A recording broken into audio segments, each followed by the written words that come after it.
This is the story of the one. As head of maintenance at a concert hall, he knows the show must always go on. That's why he works behind the scenes, ensuring every light is working, the HVAC is humming, and his facility shines. With Grainger's supplies and solutions for every challenge he faces, plus 24/7 customer support, his venue never misses a beat. Call quickgrainger.com or just stop by. Grainger, for the ones who get it done. Hello, welcome to the press. Welcome to the FedEx Cup Fall. I'm Ryan Ballingy. We're going to go over a couple of the events of this week, and we'll talk about the LPGA as well. But we've got two kind of big men's professional events this week. On the PGA Tour on the West Coast, we've got the Procore Championship, start of the FedEx Cup Fall.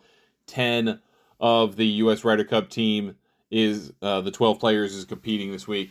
And then over in the London area, you've got the BMW PGA Championship at Wentworth Club, the flagship event of the DP World Tour. We'll talk about that. And then we've got the LPGA in Cincinnati for the Kroger Queen City Championship. And then we'll just spend a few minutes, because we are in the Korn Ferry Tour finals, on the Korn Ferry Tour event of the week, the Simmons Bank Open, just outside of Nashville in Franklin, Tennessee.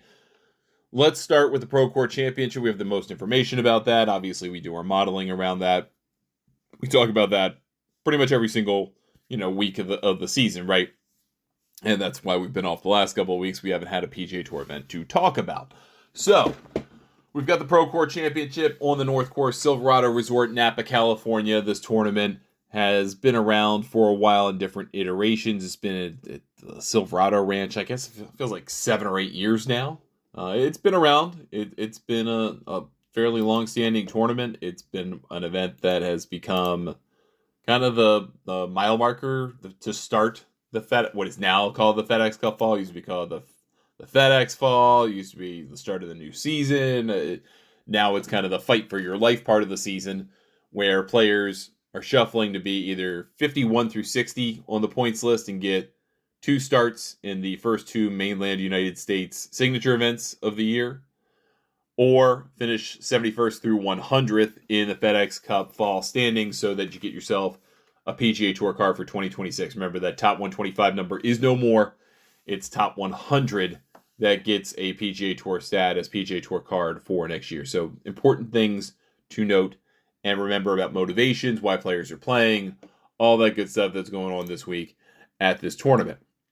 We're going to go over the model in a second, then we'll talk about the history of the tournament, prior winners. We'll kind of dig in on the course a little bit, and all of that good stuff. So let's get into the model for the week. We'll start with that top 10 players. You're not going to be surprised. The vast majority of them are actually, let's look through this whole list. There's only one guy, and you won't be surprised to hear this, that is on the U.S. Ryder Cup team that is not in the top 10 of the ranking, and that person is 11th. And you won't be surprised to hear that. All right, Scotty Scheffler's number 1, Russell Henley's number 2. By the way, the difference between Scotty Scheffler in my model and Russell Henley is almost a factor of, getting close to a factor of 3. 3.373 average points for Scotty Scheffler, which is high, the highest points I've ever seen in a non-major event by anybody in the 5+ years of doing this, almost 5.5 years of doing this modeling. It is 5.5 years this week, actually, of doing this modeling. And Russell Henley is at 1.39. Jackson Koivun,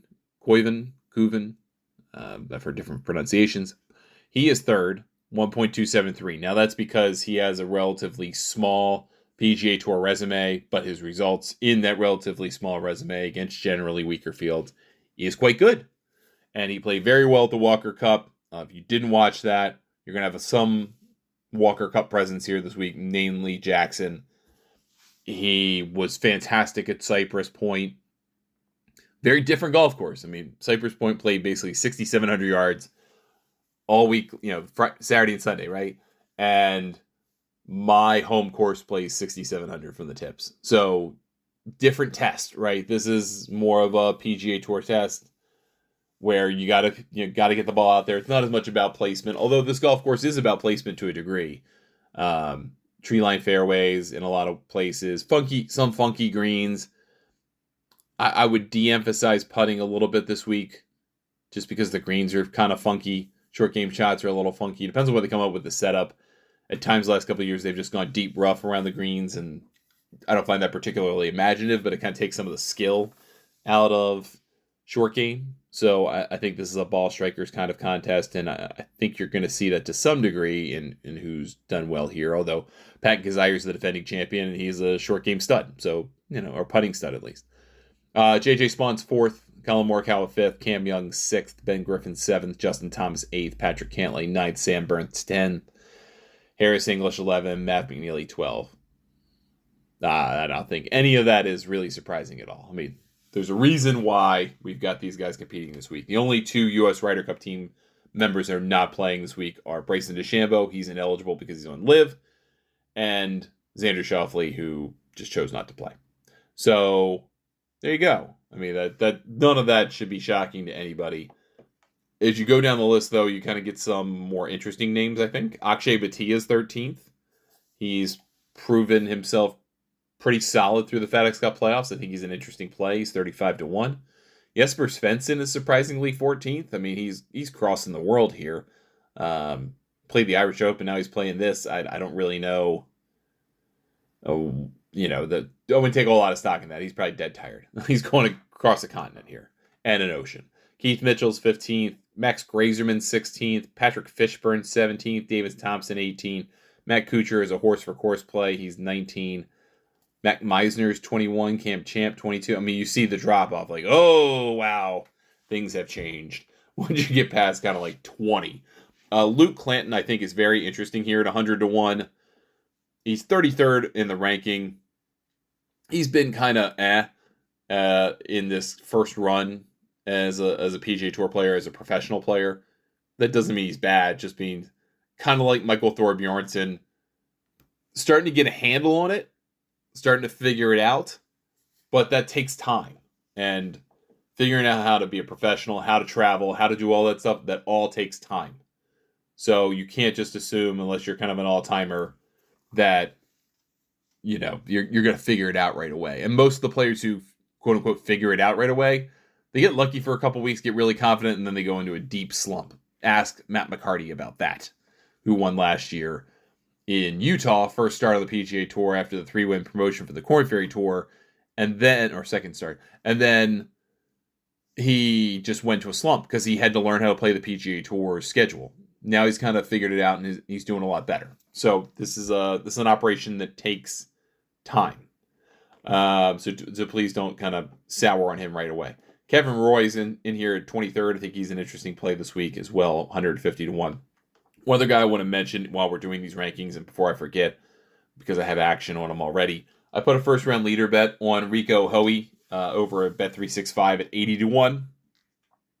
And I put that action on him because he's going to a long putter this week. Sean Martin from PGAtour.com reported that. And that, I think, is a kind of important step for a guy who's one of the best ball strikers on the PGA Tour, but also one of the worst putters. And he's just trying to make a change here to figure out something. If you play competitive golf, even if you just play golf, but especially if you play competitive golf, you know that kind of a putter change or like a one club change can mean a lot to you for a few rounds. I mean, for Scottie Scheffler, going to that Spider has meant a generational run. However, for most players, it doesn't last very long. And this probably will not be the final answer for Rico Hoey. So I'm thinking that he's going to get a 1-round boost out of this because he's been working with it. And still a great ball striker. Maybe that slips a little bit. A couple more putts go in. First round leader, pay the man. So I have that 80-1. But he is 100-1 to win the tournament if you feel so inspired by a guy that's a great ball striker, but can't seem to do a whole lot more with it than what he's done. Let's take a look at the odds to win market this week. We're not going to go over everybody, of course, but Scottie Scheffler's 4.5-1. Actually, it's gotten worse. He was 9-2. Now he's 9-4. Oh boy. So people are just going to pile money onto Scheffler, and honestly, I kind of get it, because once you get past probably the top 25 players in this field, he should be a guy you like. I mean, really. Henley's 14-1. Thomas is 16-1. Justin Thomas was top 5th place here 2 years ago when he got a pick for the Ryder Cup, and he got kind of the Tiger treatment back in the day when he played this event. Well, a prior incarnation of this event ahead of the President's. I think it was President's Cup. It was like, well, if you're going to play this, we need you to go play the Procore. What was I think then the Fries.com Open. I covered that event. Tiger had a hot dog thrown at him by a fan, if you remember that. Very weird event. But Justin Thomas was 5th here 2 years ago. Pat Cantlay, 18-1. Sam Burns, 18-1. Cantlay had a good enough finish to the PGA Tour season, just very disappointing by his standard. But had a good Tour Championship, good BMW Championship. Sam Burns, 18-1. Best putter in golf, other than maybe Denny McCarthy. I think you could have that conversation between those two guys, who's the best putter these days. But great putter, tends to do most of his damage on southern grasses, warmer grasses. You don't quite get that here, but he's going to play pretty well. I think Cameron Young's a good play at 20-1. Again, you're stacked up pretty heavy here. I think Ben Griffin's the best play of the Ryder Cup players at 25-1. Obviously had a great season, finished it well. He, I think, lines up here a little bit better than some of the other players. Winning, this isn't Colonial, right? I'm not saying it's Colonial, but kind of that look is Colonial that you get here at Silverado, so I could buy into that. Matt McNeely at 25-1, I think, is poorly priced compared to Griffin, although I think McNeely can play this tournament well and has in the past. Harris English at 30-1 is minorly interesting. I did mention Batia at 35-1. I think is a great play. Finished the season very well.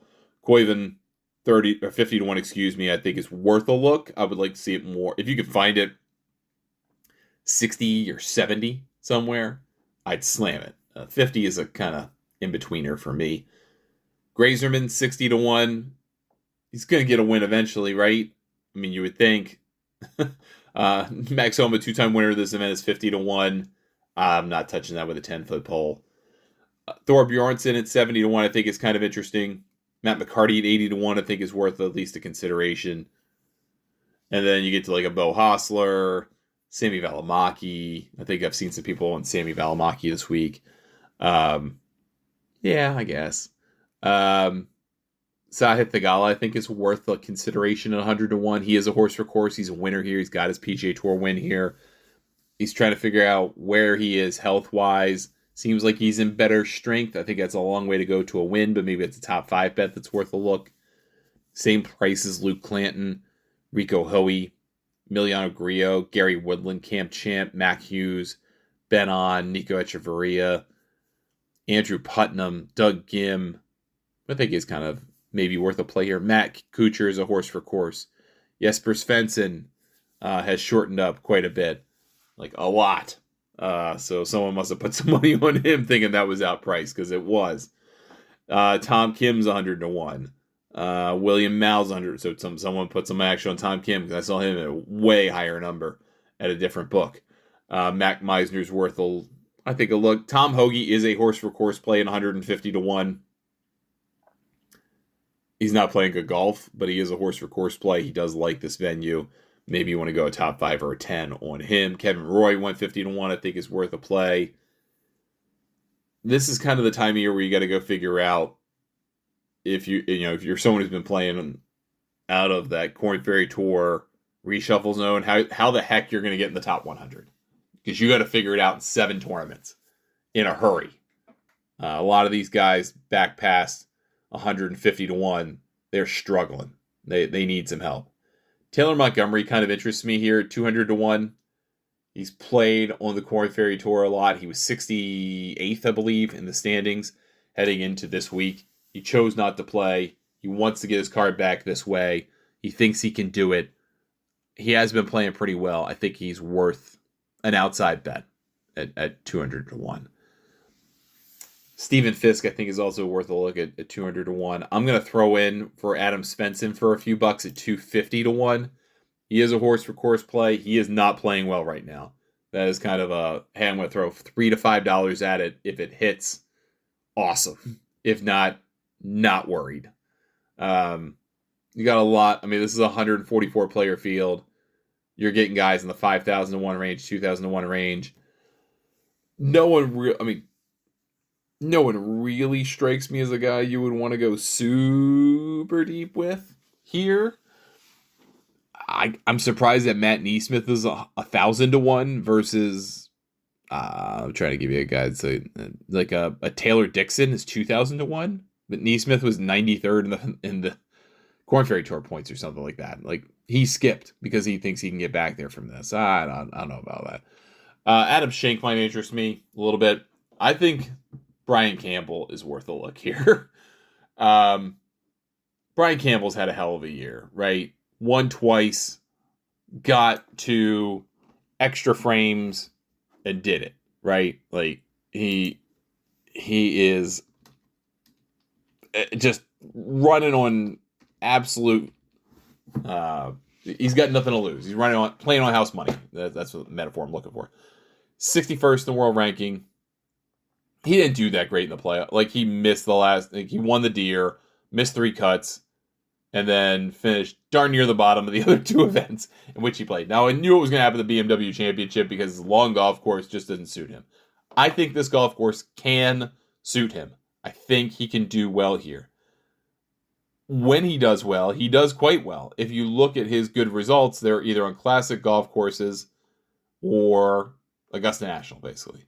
Or you got a wide open golf course where he could just kind of bang it anywhere, and in fact did. I think he can do well here this week. I'm gonna play him at 400 to 1. Not saying you should. Not saying I love it, but I think that you're pricing a 2-time winner, and he's not.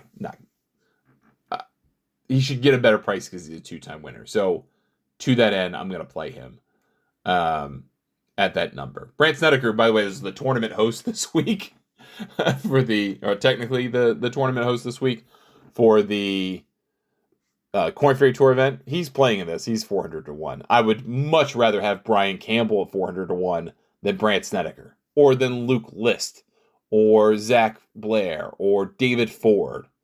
Ethan Fang is played very well for the U.S. Walker Cup team. He's 400 to 1. How is that possible? Like, this is just on principle bet. He could probably miss the cut very easily, but I think you have to at least have him in your pocket at that price. I just think that's too much. So those are my longer shot guys. Are really Adam Svensson and Brian Campbell.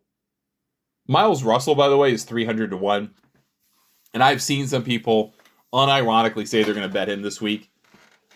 He's 300 to 1. Miles Russell is like 16 years old. Brian Campbell, a 2-time winner this year, is 400 to 1. Just think about that for a minute. Miles Russell won the junior players. He got snubbed for the Walker Cup. Should have been on the Walker Cup team, but didn't. He'll be on the next one. He'll be on next year's. And there are people who are putting legitimate money on him to win. Not like $100 or $1,000, but actual market moving money at better prices than that. It got it to 300 to 1. Just throwing that out there. Since we're on the kind of young guy talk, Gordon Sargent is 600 to 1. And he has a PGA Tour card in hand. He did not have a good collegiate season. He hits the ever-living hell out of the ball, and if he can kind of start to figure it out, he could be really interesting the next few weeks. But I'm not going to bet him. But some people may even go after. I mean, there are lots of Gordon Sargent fans among the truest of degenerates who bet the sport. So throw that out there. Past champions of this event, just so we have that in hand, going back to we'll do 2016. Brendan Steele back-to-back in 16 and 17. The Kevin Tway won. Cameron Champ won in 19. Stuart Sink won. I believe he was, 47, 48 years old when he did that in 2020 with his son on the bag. That was a cool win. Homo went back-to-back in 21 and 22. Sahith Theegala won in 23. And Patton Kizzire last year. The kind of running tally of winning scores in this event is other than Max Homa in 22, where he kind of got gifted one by Danny Willett. The winning score is anywhere from 19 to 21 under par. So if you want to play in that range, of an over-under for the week, golfodds.com has that number at 266 and a half for the week. So that would be,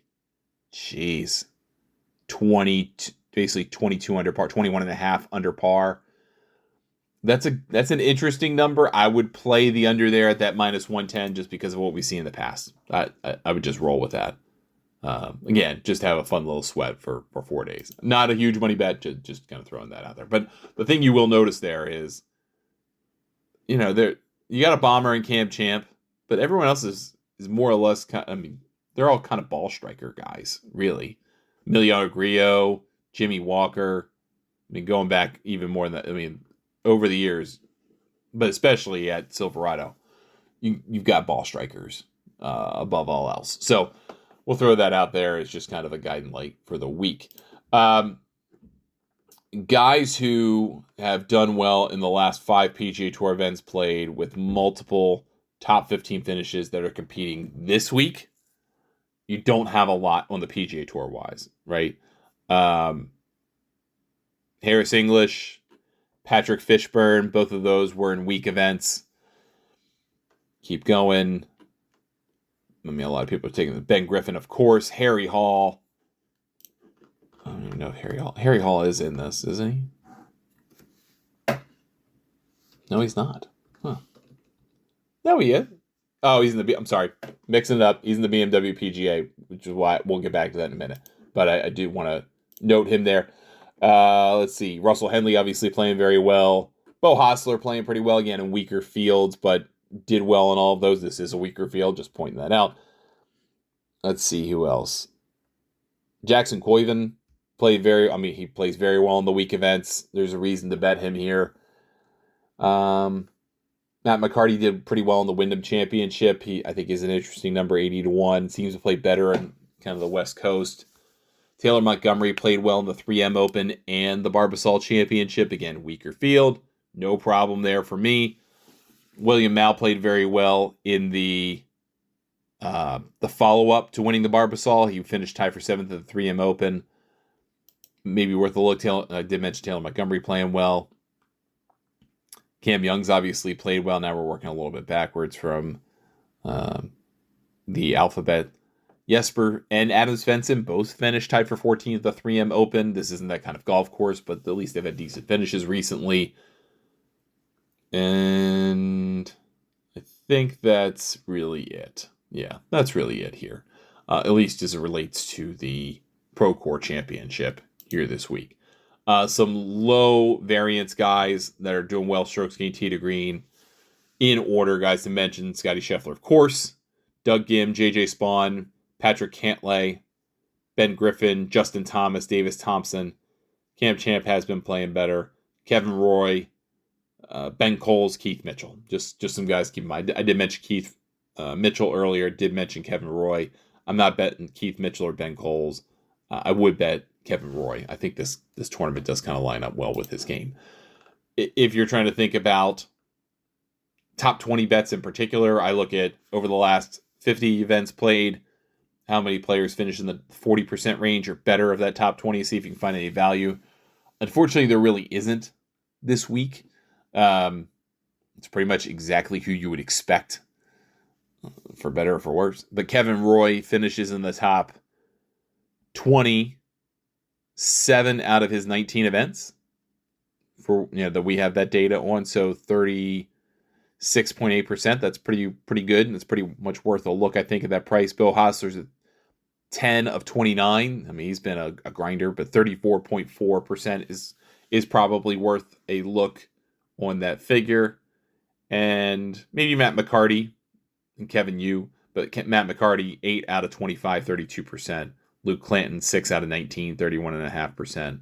Those guys are worth looks for top 20 bets, I think, but just based on those percentages. I mean, I like that 40 number, but you're not getting that in these fields. It's just not happening. Now, wanted to talk, before we move on to the BMW PGA Championship, strokes gained first round leaders in this tournament this week. Just guys to think about, and then we'll talk about by this tournament in particular. Scotty Scheffler, Colin Morikawa, Russell Henley, Keith Mitchell. We know about Keith. Victor Perez is playing this week on the PGA Tour. I think it's worth a look. Ben Griffin, Nico Echeverria, Rico Hoey. As I mentioned, I do have Rico Hoey in my first round leader play. We'll go over some of this list a little bit again, just to talk about some guys, maybe first round leader plays for Wentworth. But these would be PGA Tour numbers, PGA Tour guys. A little bit of a different brand of golf, but we will come back to that list a little bit. And then wanted to do strokes gained by round by this event. So your first round strokes gained leaders, again, having played this tournament at least more than once. If you played it once, I'm not counting it. Justin Lauer is a guy who's played very well in the first round here. Mark Hubbard, Tom Hoagie, Marty Laird, Grayson Sigg, Sahith, Zach Blair,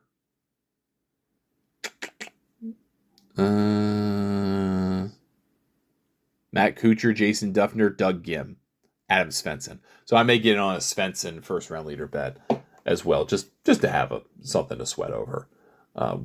First day on Thursday. I do like the setup to this week because you have prime time for the Procore Championship. You have first thing in the morning with the BMW PGA Championship, and then in the middle of the day, you've got the Korn Ferry Tour and the LPGA. Kind of works out really nice if you just want to watch golf all day. Yeah, let's get into the BMW PGA Championship. Again, Wentworth Club, Virginia Water, England, flagship event of the DP World Tour season. $9 million purse, 17 top 50 players. Pretty much all of the European Ryder Cup team is playing in this. I think the only person that's not is Sepp Straka. I don't think he's in this. So he's kind of like the Xander Schauffele, just choosing not to play, take a little break. Rory McIlroy's 13-2 to win this, coming off of winning the Irish Open for the second time, doing it in dramatic fashion. He's a prior winner here. Won in 2014, was runner-up to Francesco Molinari in 2018 when he won his major championship, had his best year of his career. He was runner-up to Shane Lowry in 2022. That was 54 holes because Queen Elizabeth II passed away and they stopped the tournament. And then last year he lost in a playoff, three-man playoff to Billy Horschel, who won this tournament for the second time in 2024. All that to say, I can understand why you would do an exacta. If you were going to do an exacta, and I do not do these, but if you were going to pick an exacta this week, I would just bet McIlroy and Scheffler to win their respective tournaments and call it a day. If you wanted to do such things. I would not, but you could, and I wouldn't begrudge you. John Rahm is 7-1. He's played this tournament well in the past, yes. But he hasn't won this year. Bunch of second place finishes on LIV. I'm sure he's frustrated by it. He's had some decent finishes in the majors. It's been an okay year for him. Obviously, he won a ton of money, but the championships are not there, right? This could be a way for him to kind of feel like he did something good this year, other than just win a boatload of money. He's 7-1. I don't like that number. I'd rather bet Fleetwood at 9-1 if you're going to do that, even though, as the press pointed out to Fleetwood yesterday, he's never won in England. He really hasn't won anywhere. He doesn't win a lot of places. But now that he's won the PGA Tour, he's the FedEx Cup champion. That lid has been lifted. Maybe he's a different player now. I'm very curious about that. This is a first start since then. See what happens. Then you got a couple 18s. Ludwig Aubert, who finished the season great on the PGA Tour, I think would be worth a play, although I'm not sure this course really agrees with him. Although he did win in Switzerland, and that's a tighter golf course too, so maybe there's some value to that.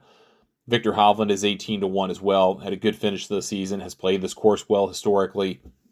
I did look at the last 3 years of this event just to kind of get a handle on, who's played well when.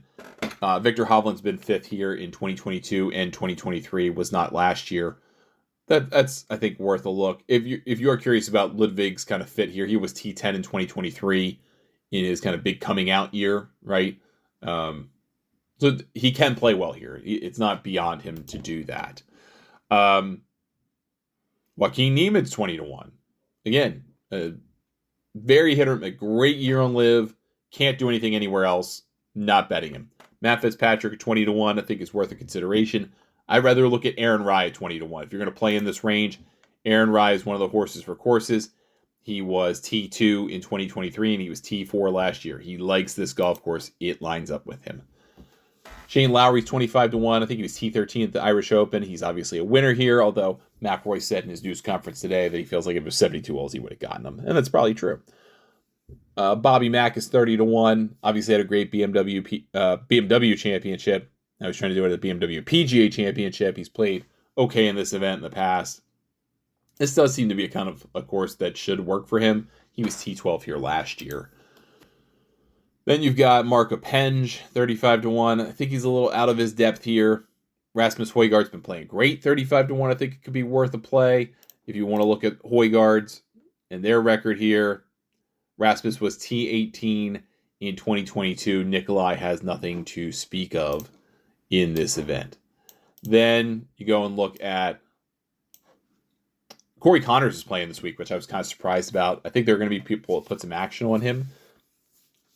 It does make sense, but I'm not going after that. Alex Noren just won the Betfred British Masters at 41, so he just played well in the London-ish area. That's worth a consideration. I think Harry Hall at 40-1 could be really interesting as kind of a big ol' FU to Luke Donald for not even giving him a sniff of the team. I think he's doing this for that reason. Hideki Matsuyama is playing this week at 40-1. I'm not going to bet him. Siwoo Kim at 40-1 seems relaxed. Seems like he's got nothing. Like he just likes playing golf. He did finish T18 here last year. Not horrible. Could be worth a look. Patrick Reed's 50-1. Justin Rose is 50-1. How do you not? Justin Rose just won. How do you not go after him? I mean, the record is not special, right? But he is playing this. I think he's worth a look. I mean, better than Billy Horschel. Nikolai's been playing great. He's 60-1. Would you go there? Matt Wallace is 70-1. I think he is quite motivated. He was T12 here last year. Again, kind of that Harry Hall theory, the big old FU in front of Luke Donald for not picking him for the Ryder for the Ryder Cup team.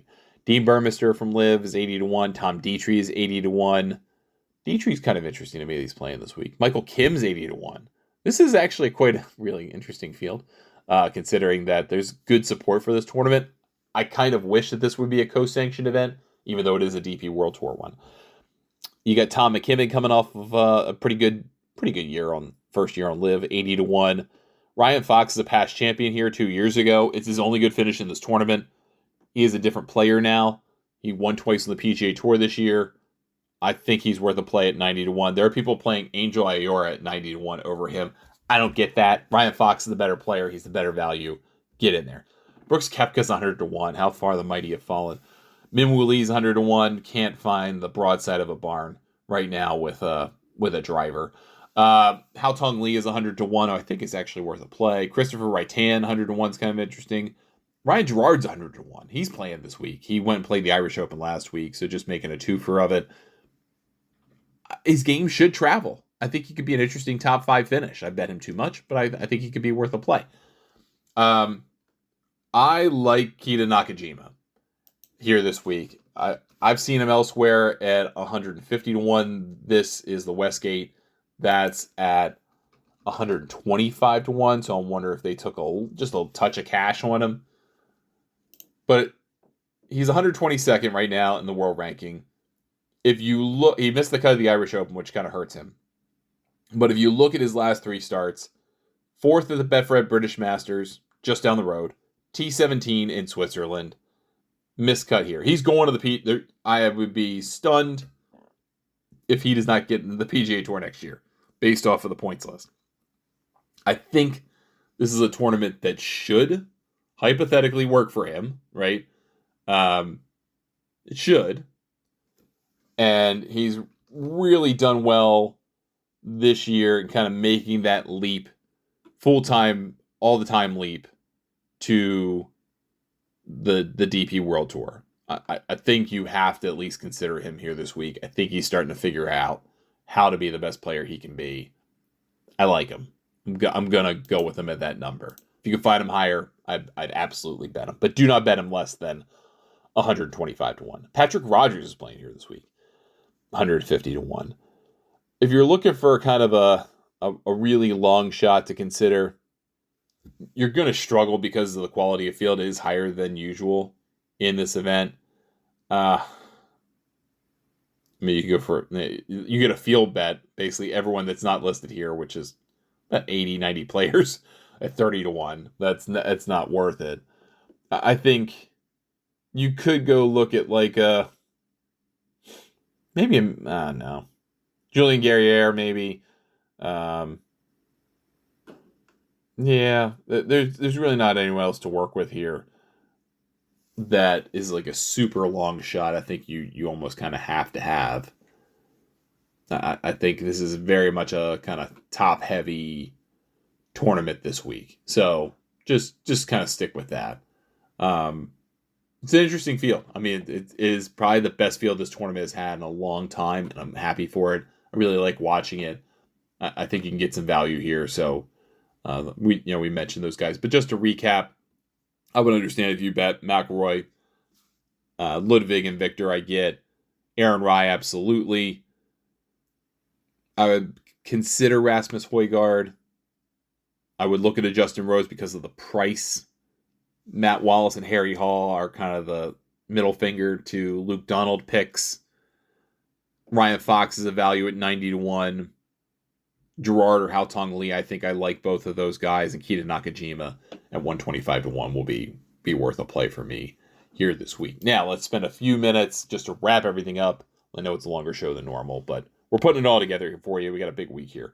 So, the final two events I want to talk about this week. Simmons Bank Open on the Korn Ferry Tour, first of the Korn Ferry Tour finals. The top 156 players and points were eligible. 139 played. Top 65 in ties cut. $1.5 million purse. 600 FedEx Cup. Korn Ferry Tour points to the winner. This is the second year for this event, and it sets up well. And Vanderbilt Legends Club is kind of interesting. These guys should be able to play it very well and go pretty deep on it. However, the courses will get progressively harder over the course of the finals. Like the next one is Scarlet Course, Ohio State, typically 10 to 12 under par wins. Then you've got the Patriot out in Oklahoma, which can be extremely windy, depending on what they get. It could be really hard. It's a tough golf course as it is. And then you've got the Die Course of French Lick, which is going to be the hardest course they play all year by far. So it gets progressively tougher. This is kind of like the one quote-unquote easy event of the Korn Ferry Tour finals. That said, we got three guys this year who have 2 wins. If you win one of those 3 guys, that is, you get to go to the PGA Tour for the FedEx Cup Fall. There's value in being number 1 on the points list at the end of the season, so you're probably still going to play the finals if you can. If you're in danger of not finishing number 1, you're going to come back and play. But if you finish number 1, you don't have to deal with the reshuffle. You don't have to kind of be subject to earning FedEx Cup points every 4 events and then getting mixed around, basically. You also get into the U.S. Open and the Players. So there is value in that. That all said, Neil Shipley's number 1 on the table, 16 to 1. Johnny Kiefer is 18 to 1. And for that reason alone, I think you have to bet Johnny Kiefer. He is a better player than Neil Shipley. He's a superstar in the making. I would not be surprised if he wins here. Emilio Gonzalez is 20 to 1. I think you have to bet him.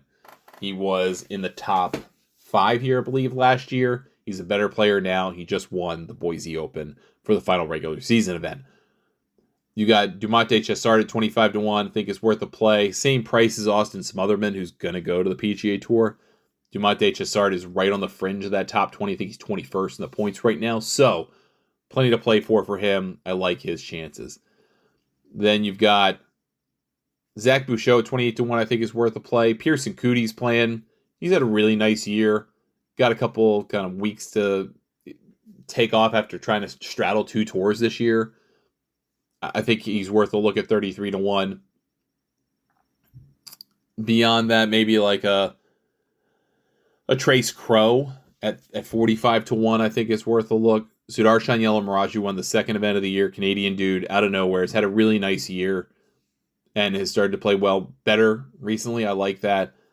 At that 60 to 1 number, I think he's worth a look. Russell Knox, I think, is worth a look. Just played well on the Korn Ferry Tour in Boise.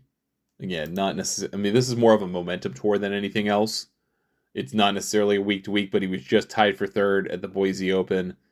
He had a really rough stretch there with 5 missed cuts in the kind of middle portion of the summer, but the last 2 have been pretty okay. So maybe he's found something here that he can carry along.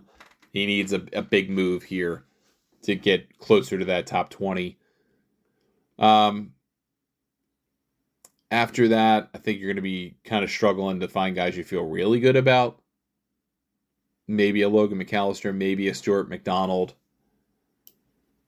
Those guys are in the deeper stretches here in the 100 and 125 to 1 range. Stuart McDonald, the Canadian,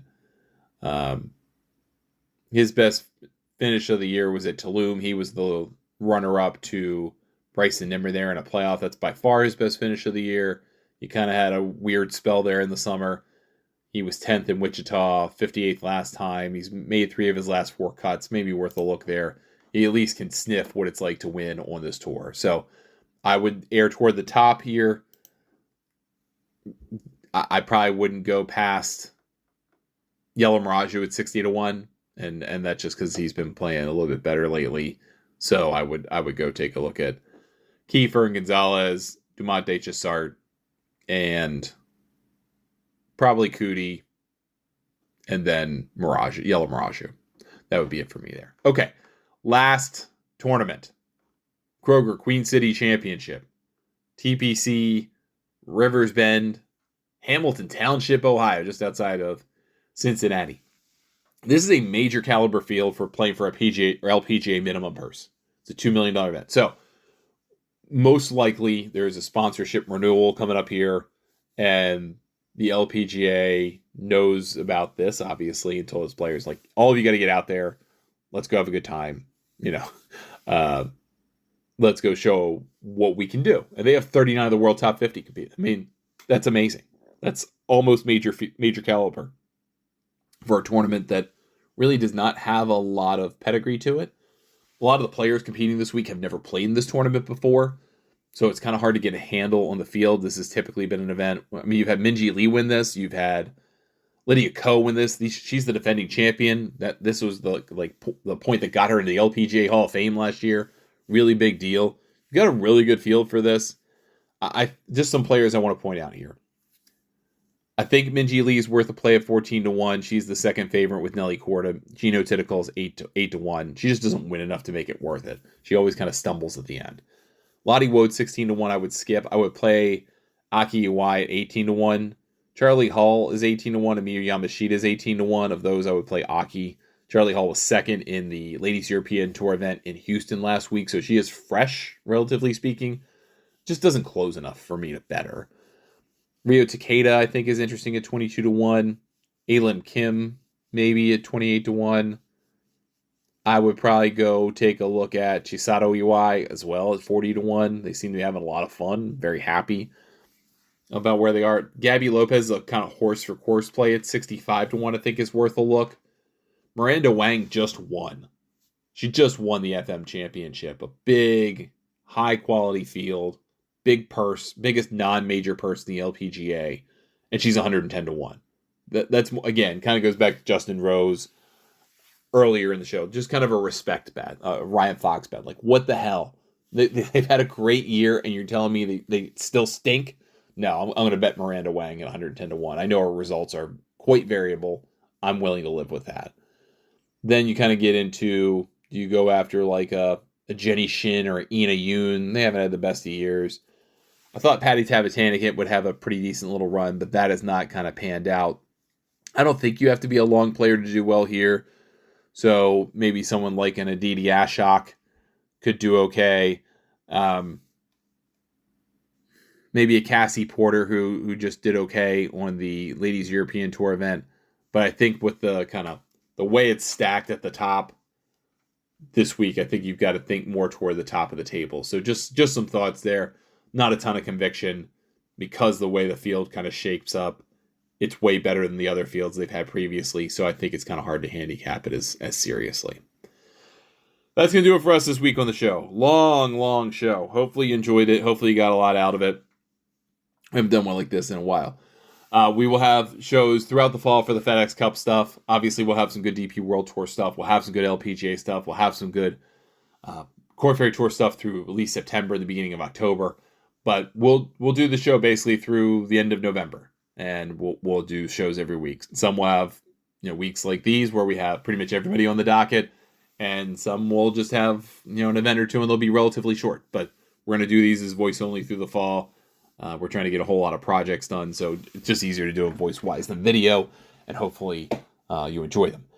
If you would like, you can get a hold of me, Ryan at thegolfnewsnet.com, or I'm on social media at Ryan Ballingy or Ryan Ballingy Golf, depending on the service. We'll see you next week. Good luck with all your bets this week. Have a great week, everybody.